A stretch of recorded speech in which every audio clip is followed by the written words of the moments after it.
And some of these sedimentary rock beds go for hundreds of thousands of square miles, even across from the United States over to England. So it's very vast. So how does it work? Well, according to the evolutionary idea, that you had a great flood. It puts all kinds of dust, a little bit of dirt over a very, very wide area, and of course the water evaporated, and you're left with this little bit of silt, kind of like you have on your roads here, on our cars, all the dirt on the car, kind of like that. Can you imagine? Every year you have one of these layers. So the next year, another big flood, and you have a little thin layer that dries out and builds up. And another year, as you can imagine, if you're doing it that slowly, yes, it's going to take a very, very, very long time to build up feet and meters and, thousands of feet. Yes, if that's the way it does. But has anybody seen a flood like that? Anybody see a flood that just lays out a nice thin layer over hundreds of thousands of square kilometers and it just sits there, slowly evaporates? No, it erodes everything. The Grand Canyon itself is an example of water eroding. It could move a lot of dirt. It doesn't just sit there flat, right? You know this all over the place. I mean, the Peace River, that's erosion. The river erodes and takes it all out to the ocean and the sea or wherever it goes. Okay? So what kind of mechanism could create all this strata? Well, there was some experiments done in a university, I think it's Wisconsin, in which they ran water and sand and dirt and stones and pebbles were moved along by the water. And as the water moves along, the particles automatically sort out into these strata. You see here, we're actually watching it. Great, you see that white line? And depending on how fast and how much dirt and stuff, the variables, and then you get different thicknesses of layers, etc. Now, can you imagine if you have a global flood with tsunamis, moving water, vast amounts of water being moved, carrying all kinds of dirt, etc.? Well, it could cover the entire Earth and create all these strata over the entire Earth. Well, 70-95% of the Earth is covered with sedimentary layers, so that would sort of fit. Okay, let's go on here. What other evidence we have of this stratification? And the reason because many people, this is kind of where this, the rubber meets the road. Okay, these are concrete examples, if you like. Okay, so in 1980, Mount St. Helens in Washington State blew up. It was a dormant volcano, and it blew up 1,600 times the force of the Hiroshima atomic bomb. It was massive, and it literally blew the top off. You see the people here, and the top's gone. It had been a snow-covered mountain, and we had what they call pyroclastic flows. You had a lot of gas and mud and lava and water all came down the mountain in a rush and filled up this area here. Can you see that little demarcation right here? So it filled about 140 feet, about 600 feet wide. All this dirt went down the mountain, and there's Spirit Lake there, and a whole bunch of trees were leveled flat for 10 miles. That's how much of an explosion it was. Okay. In 1982, there was another eruption, and there had been a few other eruptions. And again, it melted the snow that was on top, and all this material then went down the mountain and carved the canyon in 1982 through the material that had been laid down just 2 years before. Okay? So as you can see here, this is the material that was laid down in 1980, this area here. And in 1982, the water came down the mountain and carved a canyon. And so if you didn't know this story, and you just came up to the edge here and you look down and said, "Oh, there's a canyon. Kind of looks like the Grand Canyon." Not as grand, sort of a mini canyon. And you would say, how long does it take to form this canyon? You would look down at that river and you say, well, that's just a little river. It's only going to take a little bit of dirt at a time. So it's going to take a very, very long time, maybe millions of years, to carve this canyon. But that would not be the right answer. In fact, it's not even the right question, because that's not what happened. How do we know what happened? Because it was observed. It's only a few years ago, 40 some odd years ago. If you look at the inset here, this area right here, you'll notice at the top here, this is the area here. What do you notice? This strata, this rock strata here.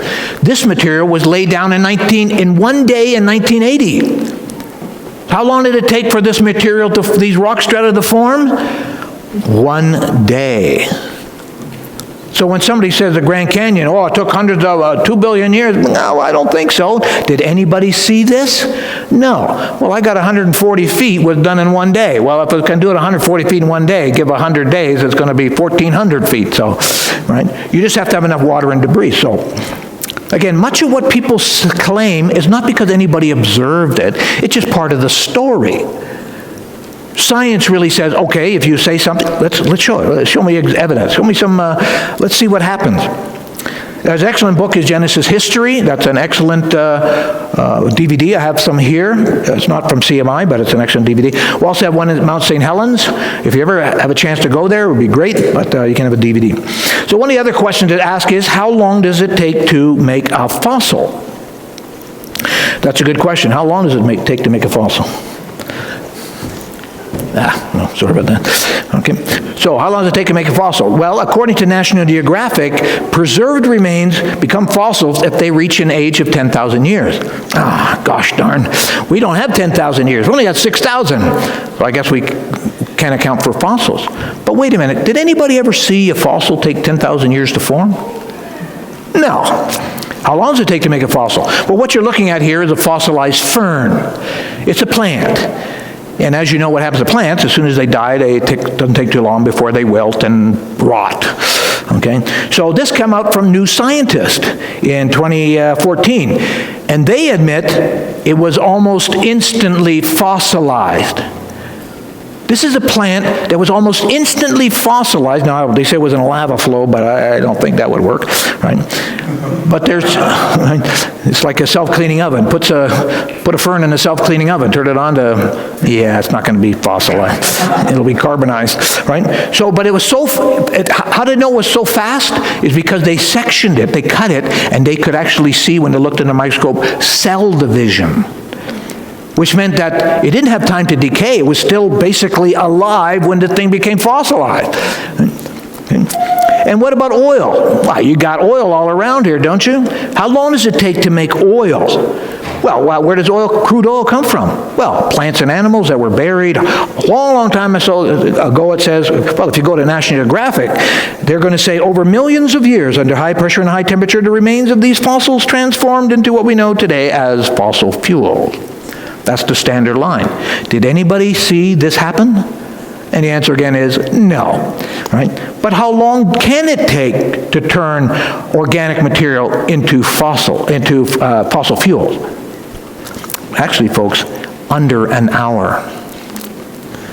That's right, from physics.org in 2013, somebody created what they call a chemical reactor, puts algae in it, and an hour later you have crude oil that could be made into aviation fuel, car fuel, etc.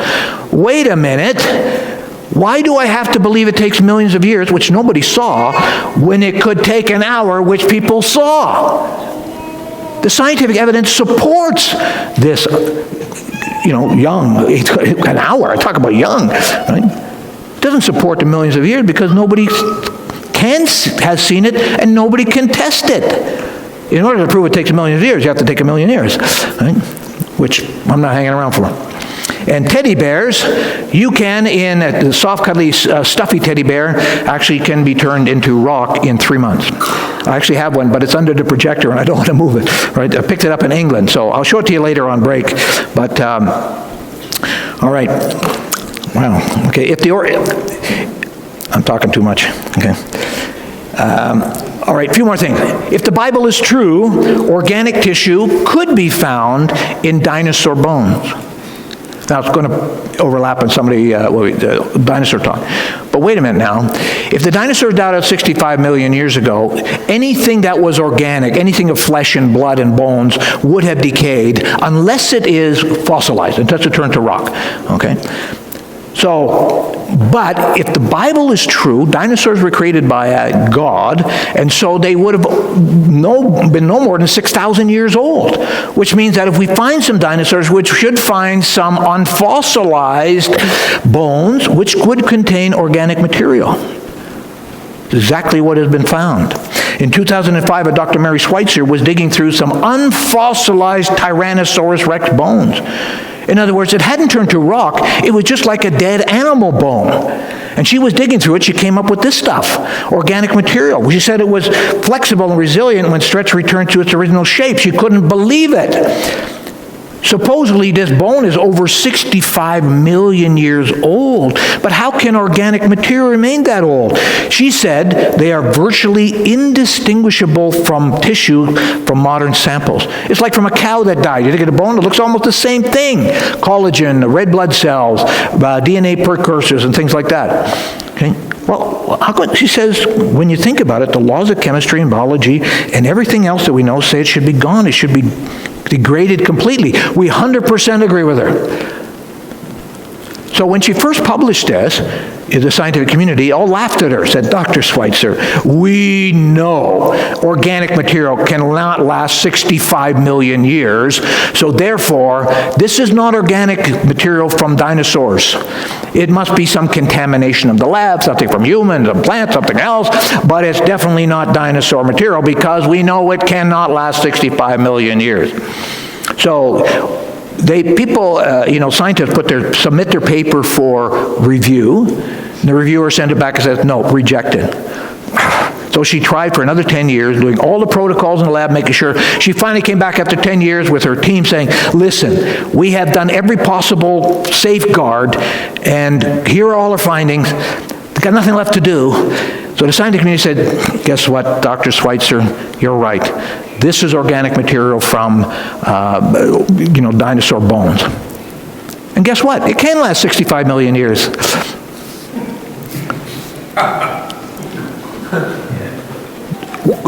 They had to say that, even though all the science says this is not possible. But if Dr. Schweitzer said, I believe that these dinosaur remains are thousands of years old, how long do you think she would have her job? She would be fired immediately. Guaranteed. This is not possible. To them, whatever the answer is, it is not God in the academic community, scientific community. That is a huge bias and a blind spot for sciences. So, of course, creation sciences never get published simply because they're not allowed to present anything from a creation point of view. This is a problem. But for the rest of us are looking at it, 65 million years. There are actually over 70 dinosaurs now from which they've been able to extract organic material. Triceratops bones, etc. And how come they are still organic material remaining? Because they're thousands of years old, not millions. Right? I'm not going to lose my job if I say this. Okay. And the last one. I know we're a little bit long here. All right, if the Bible's true, the world's population should be small. Presently, the world has about 8 billion people, which seems like a lot of people. And it is a lot of people, okay? Where people are worried about overpopulation? Not here, though. I'm pretty sure we're not worried about it in Alberta, or Saskatchewan, or Manitoba, Ontario, or Northern Quebec, or lots of other places. But in any case, so we have 8 billion people here. How long did it take to get 8 billion people? Now, I'm a biblical creationist. I believe that we're all descended from Noah. His 3 sons and their wives had children. And so those 3 couples repopulated the earth to what we have today. But that's only about 4,500 years ago. On the other hand, if I'm an evolutionist and I believe that humans or human ancestors have been around for millions of years, I have all the time in the world to get 8 billion. Hundreds of thousands, millions of years, no problem. Time is flexible. So, with the biblical side, we're very constrained to 4,500 years. Ooh. Can we do it in 4,500 years? That's the question. What do you think? Well, because I'm presenting it, you're probably assuming I know, you guys have it figured out, but anyway. So where do you go for this? Well, you go and look on web, world population growth, and various organizations, the UN, have population growth projections. One of them was for kids on the BBC, the British Broadcasting Corporation, and they had this chart. It's now since been archived for reasons which will become obvious. Right? So on the right-hand side here is populations in billion. 0, 1, 2, 3, 4, 5, 6, 7, and 8 billion is actually off the top. I didn't have enough room on the chart. Okay? Here's the time. So this is 2000 CE, Common Era today. And I put the cross on there when we saw about 2,000 years ago when Jesus was on the earth. But what I found very interesting on this chart is about 4,500 years ago, there was a dip. Not really dipped enough for, which would correspond roughly with Noah's flood. Not dipped enough. This is not even important. Okay. But what I found very interesting was that the British Broadcasting Corporation put out a chart which showed that about, let me back up again. Right. Here, about 6,000 years ago, they started out with 2 or minimum number of people. I love it. It fits perfectly. It's now gone. Oh, darn. All right. But that's really not the story. Although it works well and it's obvious for us, it's not so obvious for the rest of evolutionists. But you'll notice that in the last hundreds of years, here, this would be about 500 years ago, this would be, 500 years ago, this would be in the last several hundred years. The growth has been going through the roof, skyrocketing, off the clock, right? You see here. So in the last several hundred years, in China in the late 1940s had about 480 million people. Now they have 1.4 billion. So if you're doubling, right, and you have half a billion, well, double, okay, it's a billion, right? And each generation, if you do that, of course if the numbers keep going like this, what will be the population in 1,000 years from now? If it keeps going like skyrocket, okay? Now, there are capacity limits. The earth cannot support massive numbers of people. But, so let's work it a little bit differently. Let's say that instead of creation was 6,000 years ago, we'll say it was 7,000 years ago. And instead of the flood being 4,500 years ago, we'll make it 5,500 years ago. And with the PowerPoint, I'm going to shift this all the way over. I'm going to make this 1,000 years earlier. So about actually it's not enough. It's only 500 years over. I'll fix it later. Anyway, so you see, what's happening if for 1,000 years earlier, if the population 1,000 years ago started to go as it is in the last 100 years, how many people would be there here today? Any guesses? As you can imagine, this is roughly 450 billion people. Think about that. If creation happened only 1,000 years earlier, we would be standing room only.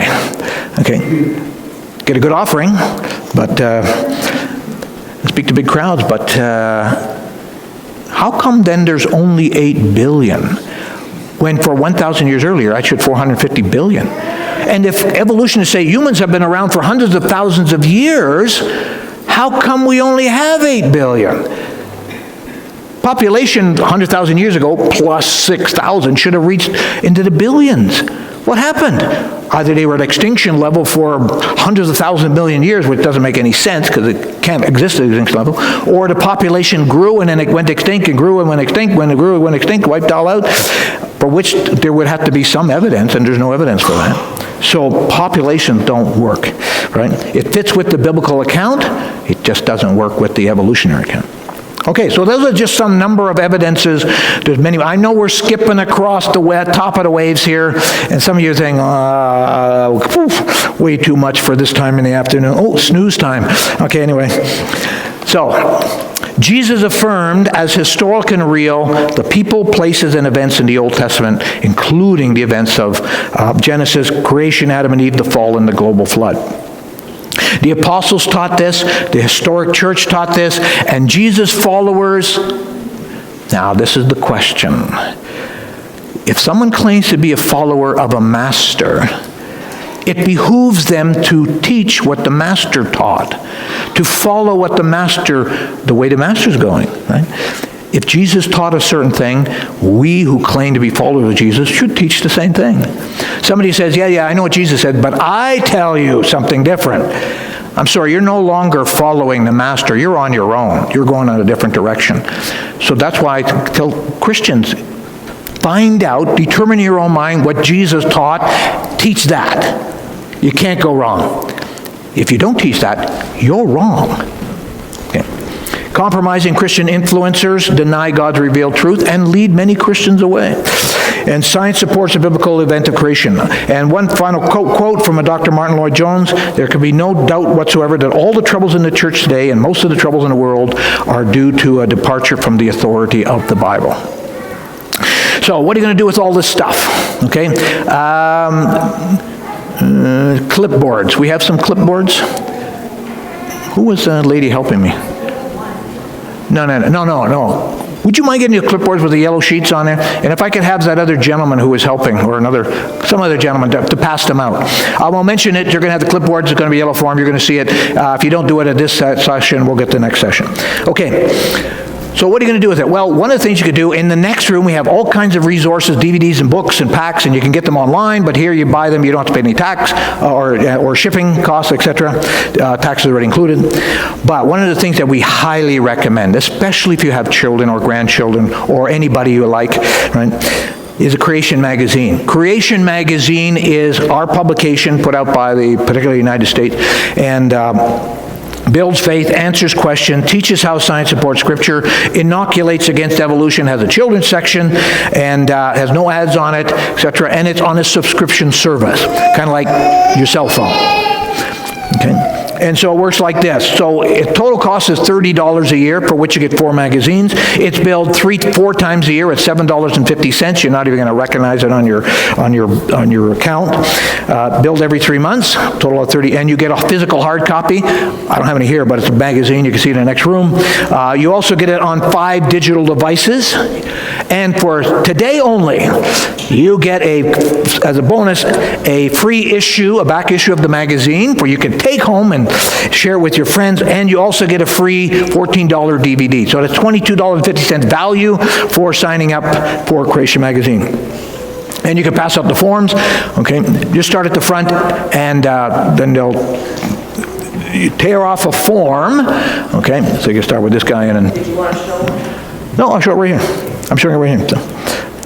So you got a yellow sheet, take the bottom one, not the one at the top, okay? And then you put the personal information on one side and payment information on the other. You can see that. And tear it off, pass the clipboard behind or to somebody beside you, then bring it into the resource room, and you will get your magazine and DVD free. You pay nothing today, you're just signing up, okay? Some of the other resources, I will say Creation Magazine is kind of like the Reader's Digest version of everything that we talked about. We also have a Journal of Creation, which is for the PhD level guys, very deep stuff. Here's something that you want for a ready reference. You say, there was something about that. This is the book for you. Answers book, 60 most often asked questions on creation and evolution. If you want something like a solid commentary, both scientific and theological, this is the book you want. Okay, this is Genesis Account. Excellent resource. I've used it a number of times. And if you're a pastor, we allow pastors to get one of these free. Go through the website and go to under pastors, and you'll find a sign up. You just got to put your name, address, etc. There is also a DVD for Bible study, a 12-part teaching series, which I actually did with a small group. And you can print out study notes. It's excellent for Sunday school or home study.